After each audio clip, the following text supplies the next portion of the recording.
In every city, there are stories that never made the papers. Not because they weren't important, but because they were inconvenient.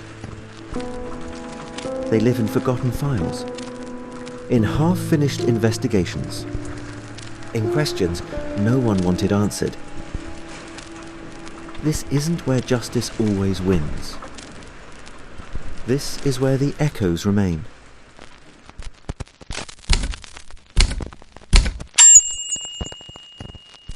This is Reverberating Noir.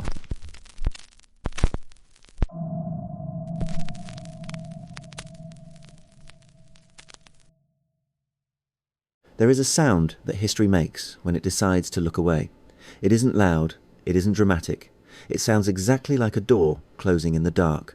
Columbus, Georgia. The night of March 31st, 1868. A man is hiding in a closet. He has a revolver somewhere, but not in his hands. Outside the door there are masked men, dozens of them, and every single one of them knows exactly who he is. This is Reverberating Noir, and tonight we follow the case that taught American terror how to win. What makes the Ashburn assassination different from the hundreds of other political killings of the Reconstruction era isn't just the brutality, it's the precision. The system didn't just fail to stop it. The system was used to complete it. George Wythe Ashburn, 53 years old, born in North Carolina, shaped by Pennsylvania and Ohio, a man who arrived in Columbus, Georgia, around 1859, carrying politics that the city treated like a disease. He was an abolitionist, a Unionist, a man who, when the war came, guided Sherman's troops through Confederate territory, and when the guns stopped, he didn't leave. He stayed. And he went to work. That's the first thing people miss about Ashburn. He wasn't naive, he wasn't stumbling into danger, he understood exactly what Columbus was. He slept with a loaded revolver under his pillow. He moved between boarding houses constantly. In the weeks before his death, he had received multiple anonymous written threats. Leave or die. He knew. And he stayed anyway. He was appointed by the Freedmen's Bureau as a commissioner to register newly enfranchised black voters.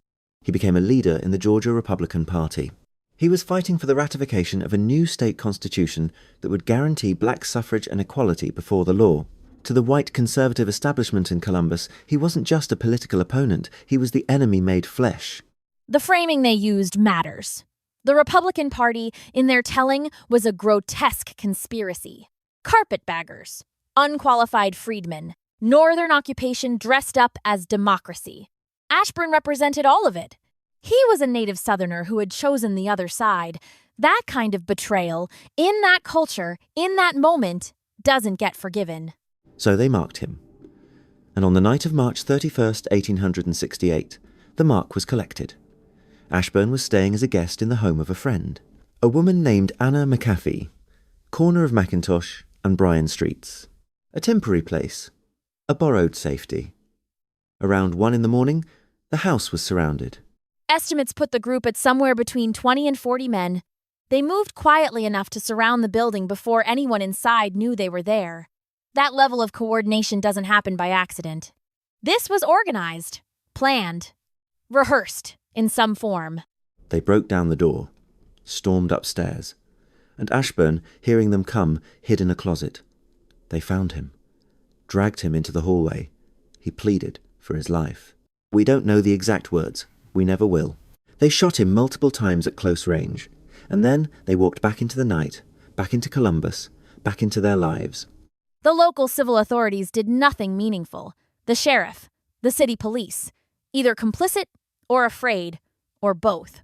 Which is why the investigation fell to the U.S. Army. Georgia was still part of the 3rd Military District at that point. Federal authority was the only authority willing to act. And for a moment, it did. Brevet Major General Thomas H. Ruger led the investigation. The Army moved fast. They used military powers that civilian courts in Columbus either didn't have or wouldn't use. They arrested suspects. They compelled testimony. They pulled at the threads. And what they found underneath was not a ragged mob. It was a network. On April 24th, 1868, a military commission charged 20 men with the murder of George W. Ashburn. The list reads like a Columbus social register. Lawyers, merchants, former Confederate officers, the son of a judge. James M. Clapp, a saloon keeper, identified as the man who led the mob that night. William Doherty, son of a prominent local judge, former Confederate officer, Benjamin H. Ball, another ex-Confederate officer. A leader in the organized conservative resistance to Reconstruction, these were not strangers to the town, they were the town. All 20 were arrested and held at the federal barracks in Columbus. And for a brief, strange window of time, it looked like the federal government might actually do it, assert authority, punish the men who had murdered a federal official in his borrowed bed. But the accused men had resources, and they understood something critical. The real battlefield wasn't in the courtroom. It was in the State House. In the summer of 1868, Georgia was in the process of being readmitted to the Union. A new state constitution had been ratified. A new governor was in place. A new General Assembly was convening in Atlanta. 32 African-American representatives among them. For Georgia to be fully restored, Congress had to accept the legislature. And that's where the trap was set. His name was John T. Costin, a Columbus man, elected to the Georgia House of Representatives, and also one of the 20 men the military commission had identified as a conspirator in the murder of George W. Ashburn, indicted, but not yet arrested, because he had, instead, won a seat in the legislature.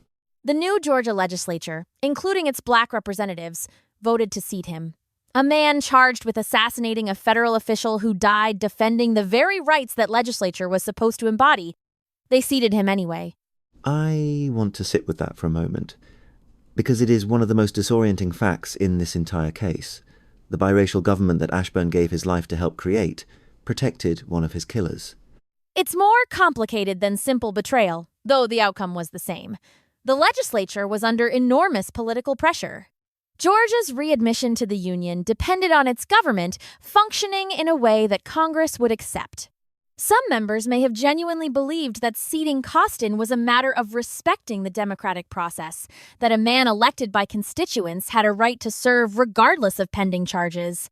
Others may have been coerced. Some may have been complicit. But the effect, regardless of the motive, was to grant legislative immunity to a man charged with murder, and to send a message to federal military authorities: we will not cooperate. The message landed. The military commission's authority was already eroding as civil governance was being restored. The state government was refusing to hand over Costin and actively signalling support for the other accused men. The federal authorities faced a choice: force the issue, risk open confrontation with a state in the middle of a fragile political reconstruction, or relent. They relented. By the end of 1868, all 20 men were released from custody. Not one of them ever stood trial for the murder of George W. Ashburn. Not one. And here is what I think most people miss when they study this case. The assassination itself, as horrific as it was not the decisive act. Plenty of political murders happened during Reconstruction. What made the Ashburn case a turning point was the proof of concept that followed. The Klan, and the broader network of white conservative resistance, learned something specific from this outcome. They learned that a coordinated political killing, backed by legal maneuvering and legislative protection, could not only escape punishment, it could be used to actively demonstrate the limits of federal authority. It became a blueprint, not just a tragedy, a method. The wave of Klan violence that swept across the South in the following years followed the same logic. Strike a target, use the courts, the legislatures, the language of state sovereignty to block accountability, and let the silence that follows do the work of the threat. Congress would eventually pass the Enforcement Acts in 1870 and 71 to try to combat this, but the Ashburn case came first. And it had already proved what was possible.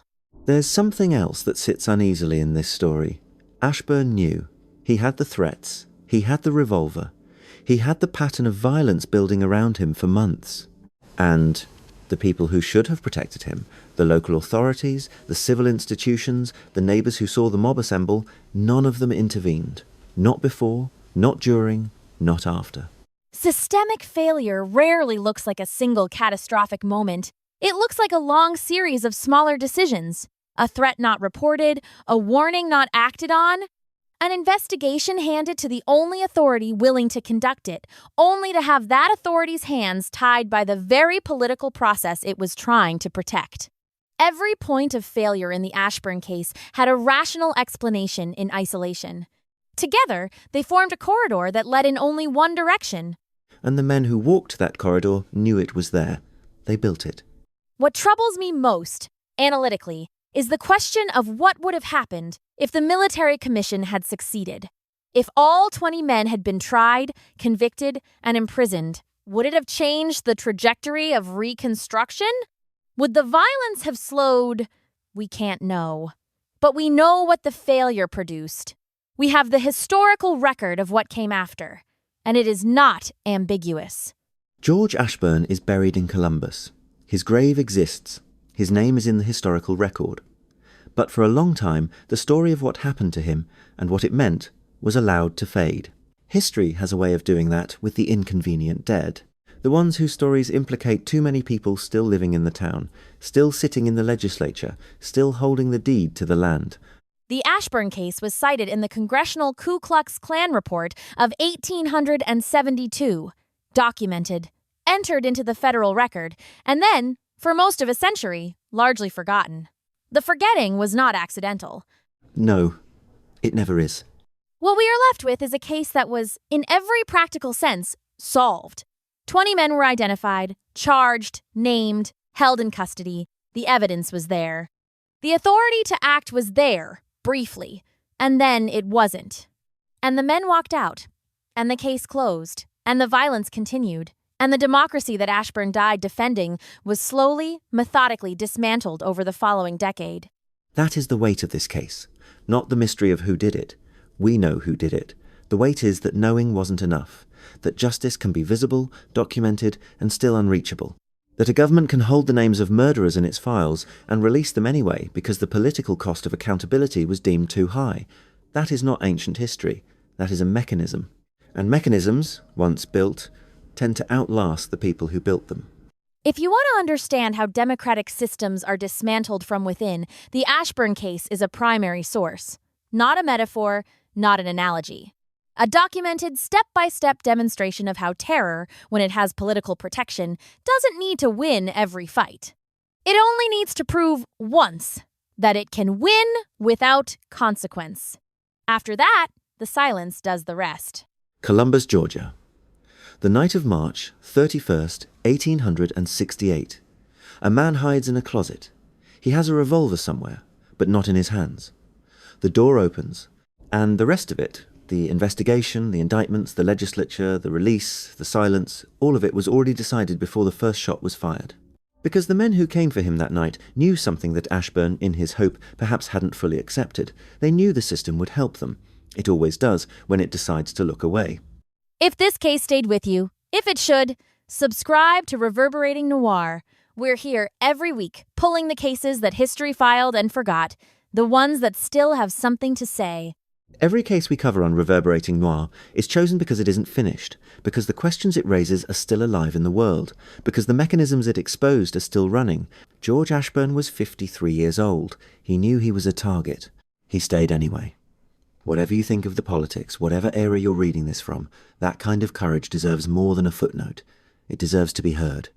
We'll keep saying his name. 20 men were charged. 20 men were released. The case was closed. But here is the detail that I cannot stop returning to. The military commission had the evidence. They had the names. They had the prisoners. What they didn't have was a political system willing to let justice reach its conclusion.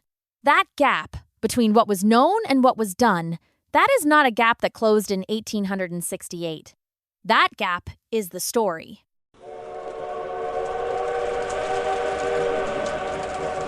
The recording ends here, but the case doesn't. Somewhere, the evidence still exists. The questions still wait.